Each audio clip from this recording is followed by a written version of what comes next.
मैं rheumatologist, just a second please. मैं rheumatologist हूँ मैक्स हॉस्पिटल पेट्रागंज और वैशाली में, और मेरा क्लिनिक है प्रीतगढ़ में। आज मैं आपसे रूमेटॉइड के बारे में डिस्कस करूँगा।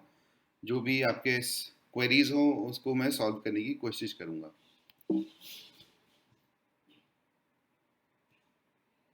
सो सबसे पहले हम जानें कि व्हाट इज़ आर्थराइटिस। काफ़ी लोग कंफ्यूज रहते हैं कि आर्थराइटिस होता क्या है। कोई भी जॉइंट की सूजन को हम आर्थराइटिस बोलते हैं। Inflammation of joints is called arthritis. कोई भी कंडीशन जिसमें जॉइंट में दर्द, सूजन, रेडनेस और मूवमेंट रिस्ट्रिक्शन हो जाए उसको हम आर्थराइटिस बोलते हैं। आर्थराइटिस एक अम्ब्रेला टर्म है जिसमें बहुत तरह के आर्थराइटिस हो सकते हैं। जैसे कि दुनिया में लगभग 100 से भी ज़्यादा टाइप्स का आर्थराइटिस होता है। आर्थराइटिस भी उसी तरह है जैसे कोई फीवर हमें बोले कि हमें फीवर है, वैसे ही आर्थराइटिस है। फीवर के कई सारे रीजंस हो सकते हैं। Chikungunya, dengue, corona, malaria, typhoid, tuberculosis, etcetera etcetera. वैसे ही आर्थराइटिस भी बहुत तरह का हो सकता है। और आर्थराइटिस सिर्फ बोलने से बीमारी का नहीं पता लगता है, किस टाइप का आर्थराइटिस है ये जानना भी बहुत ज़रूरी होता है। और एक और समस्या है आर्थराइटिस की। बहुत सारे लोग या कभी कभी लोग कंफ्यूज हो जाते हैं। ये देखिए, ये जॉइंट हैं, दो हड्डियां हैं, उसके बीच में जो स्ट्रक्चर है उसे हम जॉइंट बोलते हैं। कोई भी कंडीशन जिसमें ये जॉइंट पेन, इन्फ्लेमेशन हो जाए उसको हम आर्थराइटिस बोलते हैं। कभी कभी लोगों को जॉइंट के इर्द गिर्द स्ट्रक्चर्स जैसे मसल्स, लिगामेंट, टेंडन्स, उनकी इंजरी से भी पेन हो सकता है। और बहुत बारी हम देखते हैं कि उनको आर्थराइटिस बोल दिया जाता है, जबकि वो आर्थराइटिस नहीं है। आर्थराइटिस तभी हम बोलते हैं जब जॉइंट प्रॉब्लम हो, ना कि उसके आसपास के स्ट्रक्चर्स की प्रॉब्लम। एंड इंडिया में लगभग 15% पॉपुलेशन आर्थराइटिस से पीड़ित है एक समय में।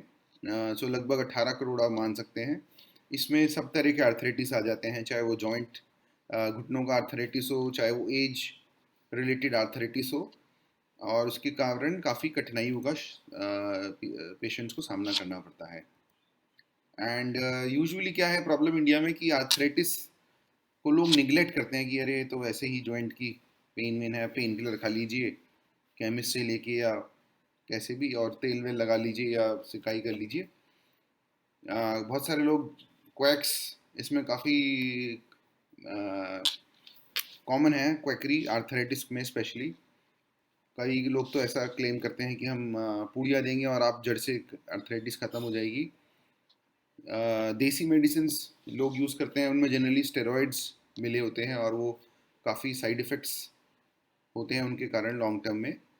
और एक और प्रॉब्लम है कि जनरल परसेप्शन है अभी भी आर्थराइटिस, लोग सोचते हैं ये हड्डियों की दिक्कत है, ये बोन डिजीज़ है। और जनरली 99% लोग फर्स्ट एनकाउंटर कोई भी जॉइंट पेन्स या बोन पेन्स में ऑर्थोपेडिशियंस से लेते हैं। यहाँ मैं आपको बताना चाहूँगा एक विशेष जानकारी, या फिर एक डाउट क्लियर करना चाहूँगा कि कोई भी जॉइंट के प्रॉब्लम के लिए एक स्पेशल ट्रेन डॉक्टर्स होते हैं जिन्हें हम रूमेटोलॉजिस्ट कहते हैं। They are doctors who deal with any joint problems, autoimmune diseases, arthritis, हड्डियों में कमज़ोरी, पेन डिसऑर्डर्स। कोई भी जॉइंट या उसके आसपास के स्ट्रक्चर्स की प्रॉब्लम के स्पेशल डॉक्टर्स होते हैं जिन्हें हम रूमेटोलॉजिस्ट कहते हैं। जैसे हार्ट के डॉक्टर्स को कार्डियोलॉजिस्ट, किडनी के डॉक्टर्स को नेफ्रोलॉजिस्ट, वैसे ही जॉइंट के डॉक्टर्स को हम रूमेटोलॉजिस्ट कहते हैं। ये एक सुपर स्पेशलिटी ब्रांच है जो ऑर्थोपेडिक्स से काफ़ी डिफरेंट है। ऑर्थोपेडिक्स हड्डियों की बीमारियां डील करते हैं, जैसे आपको चोट लग जाए, आपकी हड्डी फ्रैक्चर हो जाए, प्लस्तर करना हो, ऑपरेशन करना हो, तो उसके लिए हड्डी विशेषज्ञ के पास जाना चाहिए। अदरवाइज जो भी कोई जॉइंट प्रॉब्लम्स हैं उसके लिए arthritis is the rheumatologist is the right person.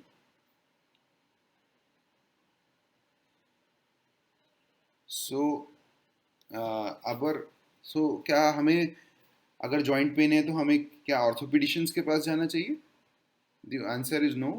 We should meet a rheumatologist जो ज़्यादा बेटर हैं दवाइयाँ देने में, इनको डायग्नोज करने में, आर्थराइटिस उसका साइड इफ़ेक्ट्स की मॉनिटरिंग करने में, और उनकी नॉलेज काफ़ी डीप रहती है। सो अब एक और सवाल लोग पूछते हैं हमसे आर्थराइटिस के बारे में, कि आर्थराइटिस तो बुजुर्गों की बीमारी है, ओल्ड एज की बीमारी है, एल्डरली पॉपुलेशन की बीमारी है, और काफ़ी लोग कंफ्यूज हो जाते हैं कि मैं तो 25 साल का हूँ, मुझे कैसे आर्थराइटिस हो सकता है, मैं तो एथलीट हूँ, मैं तो स्पोर्ट्स पर्सन हूँ, मैं ये एक ऐसी बीमारी है, ये तो बुजुर्गों की बीमारी आर्थराइटिस हमने सुना है। सो सच्चाई ये है कि आर्थराइटिस किसी भी एज ग्रुप में हो सकता है, from newborn to old age, यानी कि बच्चा जब पैदा होता है उसके बाद किसी भी एज में, till 80 years 90 years, so there is no age bar. So ये कहना कि ये बच्चों की बीमारी है, सॉरी बुजुर्गों की बीमारी है, ये बिल्कुल गलत है। ये किसी भी एज में किसी को भी अफेक्ट कर सकता है। सो बेसिकली हम आर्थराइटिस को दो पार्ट्स में डिवाइड कर सकते हैं, इन्फ्लेमेटरी और नॉन इन्फ्लेमेटरी। पहले हम नॉन इन्फ्लेमेटरी देखें, जो काफ़ी कॉमन है, जो basically it is a old age arthritis, या उम्र की गठिया कह सकते हैं आपको सिंपल भाषा में। यानी जैसे आप गाड़ी चलाते हैं तो टायर्स घिस जाते हैं, उसके पार्ट्स घिसने लगते हैं, और वो गाड़ी के टायर्स फिर आपको रिप्लेस करने पड़ते हैं। वैसे ही हमारे जॉइंट्स भी क्रॉनिक यूज़, जब आप पैदा होते हैं फिर लगातार उनका यूज़ करते हैं, वो वियर एंड टीयर होते हैं, नेचुरल प्रोसेस है ये। उसको हम ऑस्टियोआर्थराइटिस कहते हैं, यानी ओल्ड एज का आर्थराइटिस। ये काफ़ी कॉमन है, जैसे कि घुटनों में दर्द, घुटनों में आम 50 साल के बाद लोगों को थोड़ा थोड़ा पेन स्टार्ट हो जाता है, कईयों को थोड़ा अर्ली एज में, कईयों को थोड़ा लेट।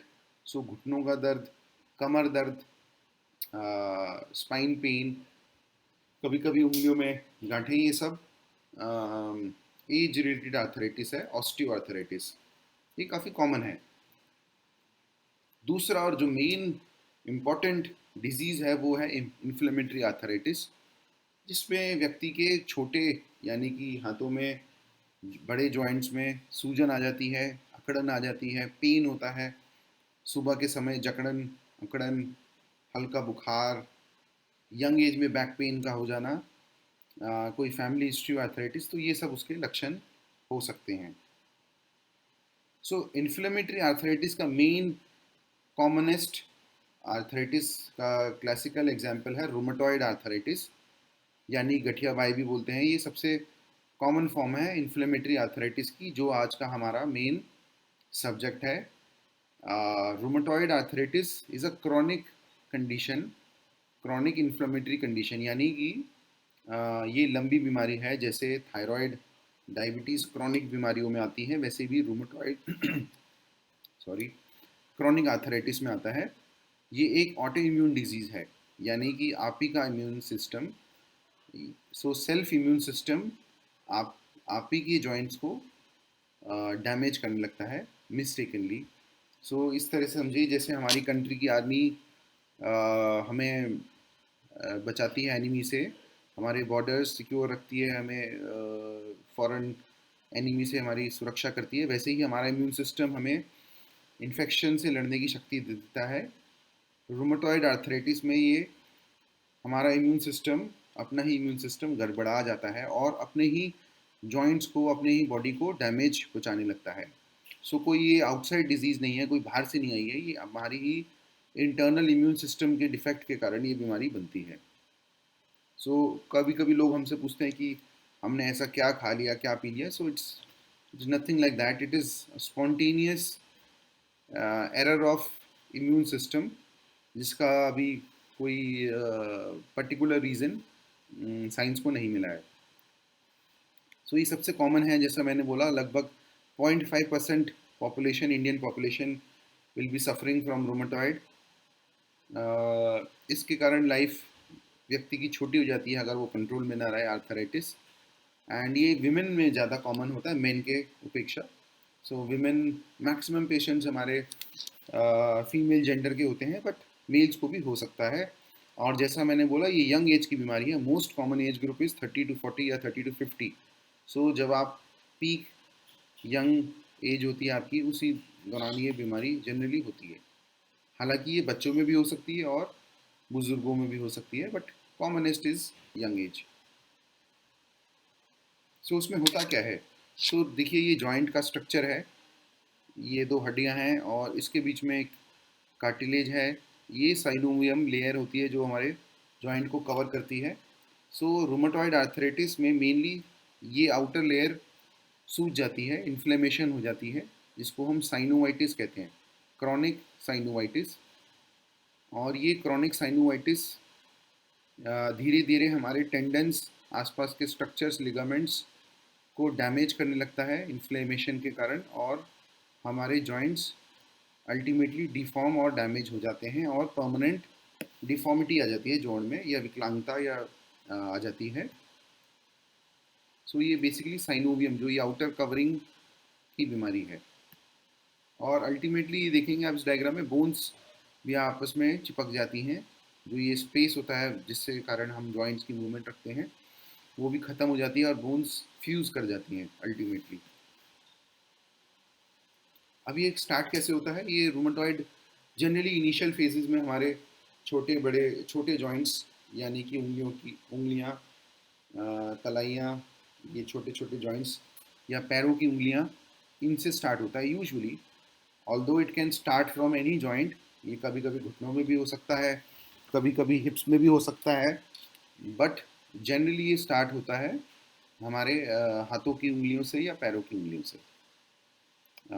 धीरे धीरे ये फैलने लगता है, एक के बाद एक जॉइंट्स को इन्वॉल्व करता है, जैसे कि कंधे, elbows, shoulders, hips and jaw joints. So starting from small joints, then progressively increase to all joints of your body. ऐसा आप इस डायग्राम में भी देख सकते हैं, ये छोटे जॉइंट्स एमसीपी जॉइंट्स बोलते हैं। फिर ये पीआईपी या नकल्स वाले जॉइंट, पैरों की उंगलियां, फिर धीरे धीरे ankles, knees, wrists, shoulders, hip joints. So almost all joints of your body. अब इसके लक्षण क्या होते हैं? जैसा मैंने बताया था, arthritis basically inflammation of joints है। सो रूमेटॉइड आर्थराइटिस में हमारे जॉइंट्स में पेन और मॉर्निंग स्टिफनेस आ जाती है, जॉइंट्स सूज जाते हैं, उनमें रेडनेस आ जाती है, वो थोड़े से गर्म महसूस होते हैं as compare to normal joint. And ये जनरली सिमेट्रिकल होता है। सिमेट्रिकल का माने दोनों दोनों साइड्स में होता है। सो सिमेट्रिकल का मतलब एब्सोल्यूट सिमेट्री नहीं है, यानी कि कभी कभी पहले ये इस जॉइंट में होता है, फिर over the time it can involve the other joints. So एक से शुरुआत फिर दूसरे में भी आ जाती है। सिमेट्री का मतलब कि दोनों साइड, बोथ साइड्स, बट कोई मिरर इमेज नहीं है कि कई कई लोग कहते हैं कि हमने सुना है रोमेटॉइड आर्थराइटिस तो सिमेट्रिकल है, तो दोनों में क्यों नहीं है? सो ये कोई ऐसे 100% रूल नहीं है कि वो सिमेट्रिकली हो। Commonly it is symmetrical but can involve one side, and आप कुछ साल बाद देखेंगे कि आप कभी कभी दूसरे जॉइंट्स भी इन्वॉल्व हो सकते हैं।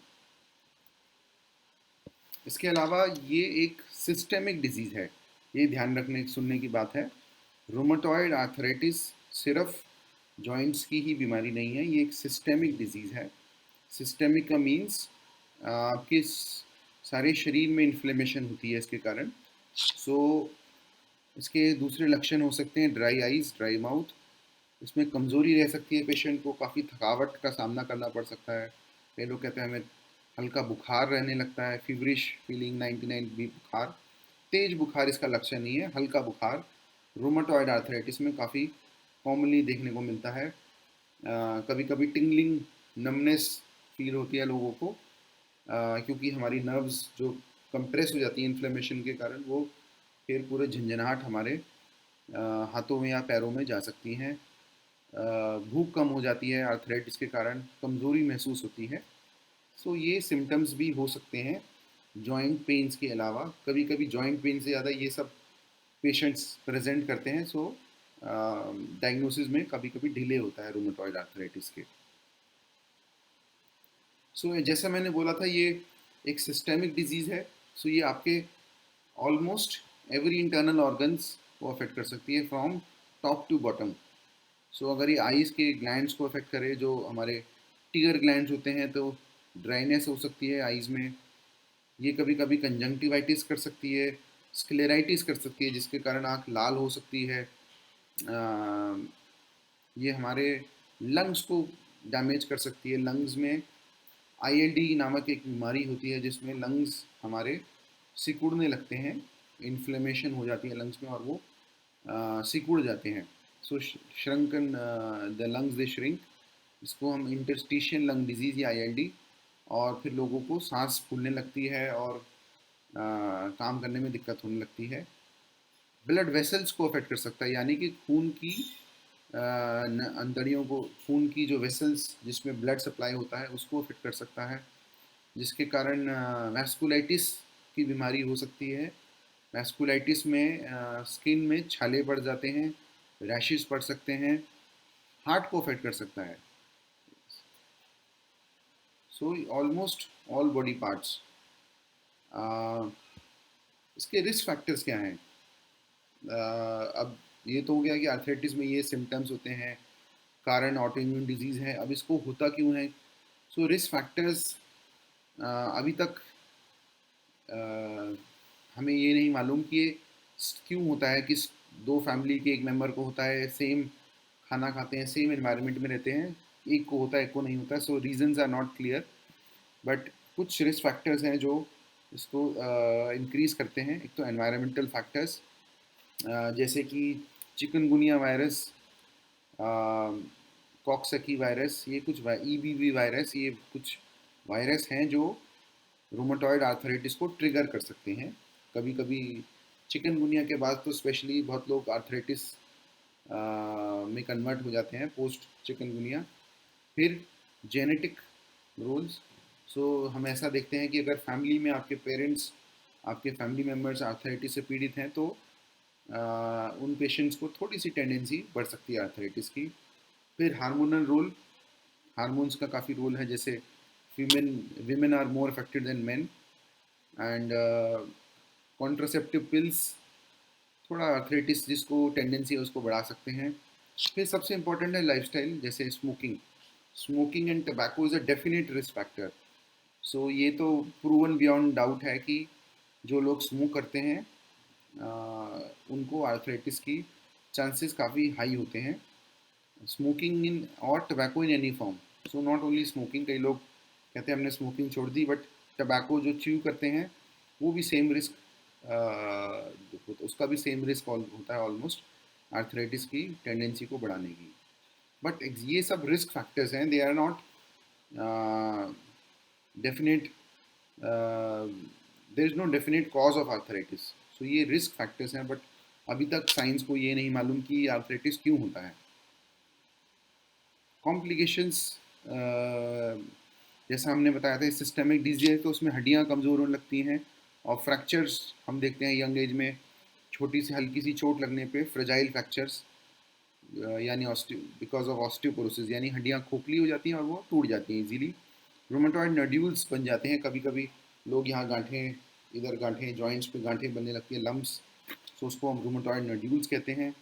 ड्राई आइज़ मैंने आपको ऑलरेडी डिस्कस किया। ड्राई माउथ भी हो सकता है, जो हमारा थूक बनाने के ग्लैंड्स होते हैं उसको रूमेटॉइड आर्थराइटिस डैमेज करके परमानेंट माउथ ड्राइनेस कर सकता है। ये एक ऑटो इम्यून डिजीज़ है तो इसमें इन्फेक्शंस की टेंडेंसी आम पॉपुलेशन से ज़्यादा हो जाती है, कि रूमेटॉइड आर्थराइटिस पेशेंट्स को कोई भी इन्फेक्शन जनरल पब्लिक के अपेक्षा ज़्यादा हो सकते हैं, ज़्यादा सीवियर हो सकते हैं, बिकॉज इसमें इम्यून सिस्टम ही आपका गड़बड़ा रखा है। और ये सब हम ऑलरेडी डिस्कस करते हैं कि लंग सिकुड़ सकते हैं, वैस्कुलाइटिस हो सकता है, एंड एक और हार्ट अटैक्स। सो रूमेटॉइड आर्थराइटिस में ये देखा गया है कि उनको आर्थराइटिस पेशेंट्स को, जितना डायबिटिक पेशेंट्स को अर्ली हार्ट अटैक्स का रिस्क होता है, वही रिस्क रूमेटॉइड आर्थराइटिस की वजह से भी पेशेंट्स में बन जाता है, अगर वो उसको प्रॉपरली इन्फ्लेमेशन को, आर्थराइटिस को कंट्रोल में ना रखें। So it has been seen that young patient suffer from heart attacks at an early age because of rheumatoid, and एक सर्वे के साथ अनुसार arthritis can reduce the life span of a patient by 10 years. माने अगर arthritis नहीं होता हो तो उनकी 10 साल हो सकता है उम्र ज़्यादा रहती, but rheumatoid arthritis, uncontrolled rheumatoid arthritis की वजह से उनकी लाइफ स्पैन कम हो जाती है। एंड सो या इट्स अ सिस्टेमिक डिजीज़, ये बिकॉज ऑफ सिस्टेमिक इन्फ्लेमेशन, जो आपका सी रिएक्टिव प्रोटीन बढ़ जाता है या ESR बढ़ जाता है, उस कारण ये सब प्रॉब्लम्स होती हैं। ये सब हमने ऑलरेडी डिस्कस कर लिया। लिम्फोमा एक तरह का एक ब्लड कैंसर होता है लिम्फोमा, ये रेयर कॉम्प्लिकेशन है, बहुत आजकल के टाइम में नहीं दिखता है बिकॉज अवेयरनेस अच्छी है, लोग ट्रीटमेंट लेते हैं, सो ये सब कॉम्प्लिकेशंस कम होती जा रही हैं। बट हिस्टोरिकली लिम्फोमा एक कैंसर होता था जो रूमेटॉइड आर्थराइटिस में बहुत कॉमन दिखता था, बिकॉज पुराने ज़माने में ट्रीटमेंट उपलब्ध नहीं थे, लोग ट्रीटमेंट नहीं करते थे, तो इसके कारण ये रिस्क होता है। आजकल की टाइम में ये सब कॉम्प्लिकेशंस हम कम देखते हैं। अब इसकी कॉम्प्लिकेशंस हो गई, रिस्क फैक्टर्स हो गए, सिम्टम्स हो गए के बाद हम इसको डायग्नोज कैसे करते हैं, सो ये सबसे इम्पोर्टेंट पार्ट है कि सो ये एक बीमारी ऐसी है जिसमें 90% diagnosis is just by history and examination, यानी कि सिर्फ पेशेंट के लक्षण सुनकर और उसको एग्जामिन करके ही हम 90% लोगों को डायग्नोज कर सकते हैं विद 100% श्योरिटी। सो ये कोई शुगर की बीमारी नहीं है कि हमें ब्लड टेस्ट चाहिए तो ही हम श्योर होंगे, या कोई इसमें कोई कॉस्टली इन्वेस्टिगेशंस की इतनी रिक्वायरमेंट नहीं रहती है। 90% लोग को हम सिर्फ उसकी डिटेल हिस्ट्री की, उसको कब पेन होता है, कब कैसे होता है, किस तरह का पेन होता है, मॉर्निंग में होता है, नाइट में होता है, सवाल सिंपल बेसिक क्वेश्चंस और उनके जॉइंट एग्जामिनेशन से ही हम उसको 90% 90% डायग्नोज कर सकते हैं। और ब्लड टेस्ट भी हम करते हैं, वो कॉन्फर्मेटरी होते हैं, हमें सपोर्ट करते हैं, but they are not 100%। So blood test जैसे कि ESR, CRP, rheumatoid factor, anti-CCP antibodies, ये कुछ टेस्ट हम पेशेंट्स के कराते हैं। RA फैक्टर तो आप सभी जानते होंगे, RA फैक्टर काफ़ी कॉमन टेस्ट है, लोग बहुत सारे लोग खुद ही करा के आते हैं RA फैक्टर। anti-CCP एंटीबॉडीज़ एक स्पेसिफिक टेस्ट है, थोड़ा महंगा होता है बट काफ़ी कॉन्फर्मेटरी टेस्ट होता है। यहाँ पर हम एक इम्पॉर्टेंट पॉइंट डिस्कस करेंगे। बहुत सारे लोग RA फैक्टर या ANA टेस्ट को पॉजिटिव मान के ही उन्हें ये लगता है कि हमें गठिया कंफर्म हो गया है। सो बहुत सारे लोग हमारे पास यही रिपोर्ट लेके आते हैं RA फैक्टर कि हमारा RA फैक्टर पॉजिटिव है, तो हमें इसका मतलब रूमेटॉइड आर्थराइटिस हो गया है। सो ये जो टेस्ट हैं ये नॉर्मल हेल्दी पॉपुलेशन में भी पॉजिटिव हो सकते हैं। ये कोई डायग्नोस्टिक टूल नहीं है कि आप किसी भी रैंडम जिनको कोई सिम्टम्स नहीं है उनका टेस्ट कराओ। बहुत सारे पैकेज का पार्ट बन गया ये टेस्ट। तो बहुत सारे लोगों का RA फैक्टर पॉजिटिव आता है और वो घबरा जाते हैं कि हमें आर्थराइटिस है और हमें दिखाते हैं। सो 5%, इनफैक्ट 5% हेल्दी पॉपुलेशन में ये टेस्ट पॉजिटिव हो सकते हैं। सो सिर्फ टेस्ट का पॉजिटिव होना ये नहीं शो करता कि आपको आर्थराइटिस है, रूमेटॉइड आर्थराइटिस। सो सिम्टम्स का होना ज़रूरी है, उसके बिना आप किसी को व्यक्ति को रूमेटॉइड है ये नहीं बोल सकते हैं। और बहुत सारे लोगों में 30% पॉपुलेशन में रूमेटॉइड फैक्टर या anti-CCP एंटीबॉडीज़ नेगेटिव होती हैं, जिसको हम सीरो नेगेटिव आर्थराइटिस बोलते हैं। बहुत सारे लोग हमें यही क्वेश्चन करते हैं कि हमारे टेस्ट में तो आया नहीं, आप कह रहे हैं आर्थराइटिस है, तो ये कैसे पॉसिबल है? ये इसलिए पॉसिबल है क्योंकि 30% लोगों में ब्लड टेस्ट पॉजिटिव नहीं होते हैं, उसके बावजूद उन्हें रूमेटॉइड आर्थराइटिस होता है, जो कि हम हिस्ट्री और एग्जामिनेशन से डायग्नोज करते हैं। सो टेस्ट सपोर्ट के लिए होती हैं, पर टेस्ट से ही सिर्फ डायग्नोसिस और ट्रीटमेंट नहीं होता है।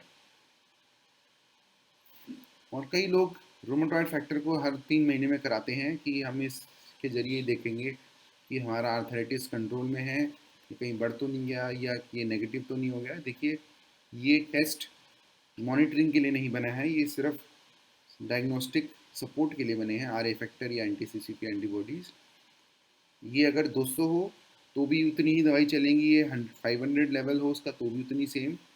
सो इसके लेवल से हम ट्रीटमेंट इंटेंसिटी या दवाइयों की मात्रा नहीं डिसाइड करते हैं, आपके सिम्टम्स और आपके साइंस यानी आपके लक्षण से, आपके जोड़ों के कंडीशन से हम ट्रीटमेंट डिसाइड करते हैं। कभी कभी लोग कहते हैं हमारा आर ए फैक्टर अब नेगेटिव हो गया है तो हमें बीमारी चली गई इसका मतलब, सो वो भी गलत है। टेस्ट पॉजिटिव या नेगेटिव से ये डिटरमाइन नहीं होता कि अब आर्थराइटिस ख़त्म हो गया या आर्थराइटिस आ गया। It just shows that you have some tendency of arthritis in your body. So कई बार तो लोग हमसे मतलब कॉन्फ्रंट करते हैं कि अरे आप गलत बोल रहे हैं, हमें तो रोमेटॉइड हो ही नहीं सकता बिकॉज टेस्ट नेगेटिव आ गए। सो ये इंपॉर्टेंट पॉइंट था कि ये test is not 100%, clinical examination is more important. X-rays या इमेजिंग भी कराते हैं हम आर्थराइटिस पेशेंट्स की, जैसे कि एक्सरे, एमआरआई, अल्ट्रासाउंड, जिसमें हमें जॉइंट्स की कंडीशन का मालूम पड़ जाता है और हम ये जान सकते हैं कि कितना आर्थराइटिस